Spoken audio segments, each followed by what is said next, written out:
अच्छा, कभी आपने दाल की बिरयानी ट्राई की है? मैंने भी कभी ट्राई नहीं की थी। ये मेरा फ़र्स्ट टाइम था कि मैं दाल की बिरयानी बना रही थी। इससे पहले मैं आलू की या वेज बिरयानी तो बना चुकी हूँ, लेकिन दाल की बिरयानी जो है वो फ़र्स्ट टाइम बनाई थी। ज़रूर ट्राई कीजिएगा, बहुत मज़े की बनती है। चने की दाल को आपने पहले भिगो लेना है और उसको नमक डाल के आप सेपरेटली बॉयल कर लें। बॉयल आपने बहुत ज़्यादा नहीं कर देना कि वो मुशी हो जाए, उसको साबित रहना चाहिए क्योंकि ये दम में भी थोड़ा-सा गलेगी। उसके बाद आप बिरयानी का नॉर्मल तरीके से मसाला तैयार करें, प्याज़ टमाटर डाल के। उसके अंदर जब मसाला आपका भुन जाएगा, उसके अंदर आपने डाल देनी है जनाब दाल उबली हुई, और साथ ही आप दही में एक बिरयानी मसाले का पैकेट नेशनल का या शान का जो भी आप यूज़ करते हैं, वो दही में डाल के वो दाल के अंदर मिक्स कर दें, उसको पका लें।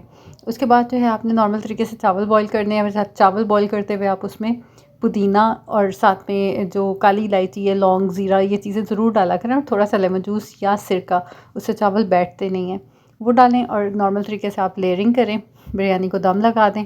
और ऊपर से कलर जो है वो मैं सिर्फ टॉप लेयर पे डालती हूँ और थोड़ा सा डालती हूँ और ड्राई डालती हूँ। इसके अंदर मैंने कोई पानी वगैरह नहीं डाला है, क्योंकि इस तरह से जो है वो आपको कुछ चावल वाइट मिलेंगे, कुछ मसाले वाले और कुछ ऑरेंज कलर के मिलेंगे। अगर आप पानी में डाल के जो है कलर लगाते हैं बिरयानी को, तो वो बहुत ज़्यादा फैल जाता है, वो सारे चावल एक जैसे हो जाते हैं, फिर मज़ा नहीं आता है, बिरयानी की लुक ख़राब हो जाती है। और ऊपर थोड़ा सा जो है वो बटर लगाया है और साथ इसको दम पे रख दिया है।